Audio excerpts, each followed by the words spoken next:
sangat salah dan sangat tidak etis ketika ada seorang oknum dari Habib yang mengatakan bahwasanya Hadratus Syekh Hasyim Asy'ari melarang pemberontakan terhadap Belanda.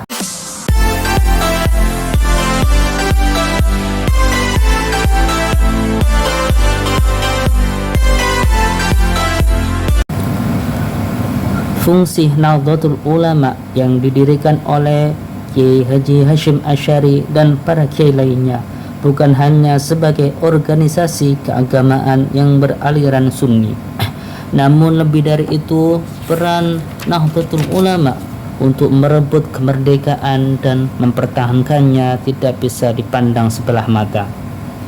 Ketika usia kemerdekaan Indonesia sebelum genap sebulan, sekitar pertengahan September 1945, Inggris yang bergabung dalam NICA, Netherlands India Civil Administration, datang ke Indonesia untuk menjajah kembali. Mereka telah menguasai beberapa daerah di Indonesia seperti Medan, Padang, Palembang, Bandung, dan Semarang. Melihat kondisi labil yang menimpa negara Indonesia, Bung Karno dan Bung Hatta pun berusaha melakukan diplomasi untuk menghentikan agresi militer yang digencarkan oleh kaum penjajah. Namun upaya tersebut tidak membuahkan hasil. Akhirnya secara diam-diam Bung Karno mengirim utusan khusus untuk menghadap Hadratus Syekh Kiai Haji Hasyim Asy'ari untuk meminta fatwa tentang hukum berjihad membela tanah air.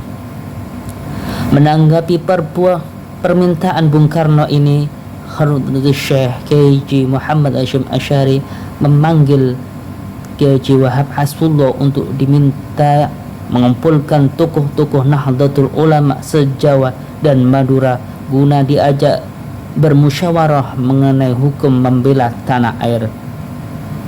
Musyawarah antara Kiai Haji Hasyim Asy'ari dengan tokoh-tokoh Nahdlatul Ulama se-Jawa dan Madura itu menghasilkan resolusi jihad pada tanggal 22 Oktober 1945. Di antara fatwa jihad tersebut adalah 1. Setiap muslim tua, muda, dan miskin sekalipun wajib memerangi orang kafir yang merintangi kemerdekaan bangsa Indonesia.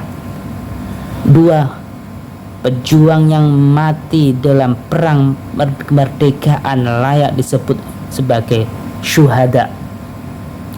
Nomor 3.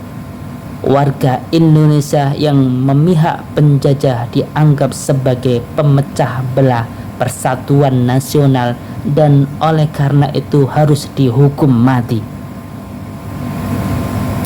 Komandan Hizbullah dan Sabilillah yang tersebar di Jawa dan Madura, fatwa Kiai Haji Hasyim Asy'ari ini telah membakar semangat umat Islam dalam berjuang melawan penjajah guna mempertahankan keutuhan NKRI dari rongrongan penjajah. Dengan resolusi jihad ini pula, Bung Tomo selaku komandan yang memimpin pasukan Surabaya bertambah semangat menggebu-gebu untuk menghadang penjajah yang ingin menguasai negeri tercinta.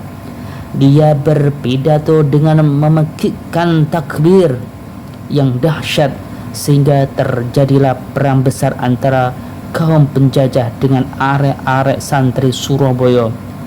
Peristiwa heroik ini diperingati sebagai Hari Pahlawan yang jatuh pada 10 November 1945. Seandainya tidak ada resolusi jihad ini, mungkin Hari Pahlawan tidak akan ditemukan dalam buku sejarah di Indonesia. Di sini sudah jelas sekali teman-teman bahwasanya di buku The Founding Father of Nahdlatul Ulama bahwasanya peran Hadratus Syekh Hasyim Asy'ari dalam perjuangan untuk melawan Belanda tidaklah main-main. Maka sangat salah dan sangat tidak etis ketika ada seorang oknum dari Habib yang mengatakan bahwasanya Hadratus Syekh Hasyim Asy'ari melarang pemberontakan terhadap Belanda, terhadap penjajah, melarang melawan kepada para penjajah di Indonesia. Buku ini sudah sangat jelas sekali bahwasanya Hadratus Syekh Hasyim Asy'ari adalah puncak kunci dari resolusi jihad yang terjadi di Surabaya 10 November 1945. Jadi teman-teman, ketika ada orang ataupun oknum-oknum tertentu yang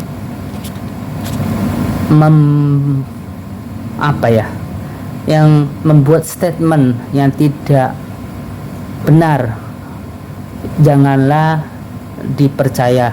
Itu adalah hanya asumsi-asumsi mereka yang tidak mempunyai dasar. Mungkin ada dari pihak mereka itu salah alamat ataupun salah kisah, ataupun mendapatkan informasi-informasi yang hoax, informasi yang tidak benar, yang bisa melemahkan ataupun memecah belah dari kaum Nahdliyin. Begitu saja, semoga bermanfaat. Assalamualaikum warahmatullahi wabarakatuh.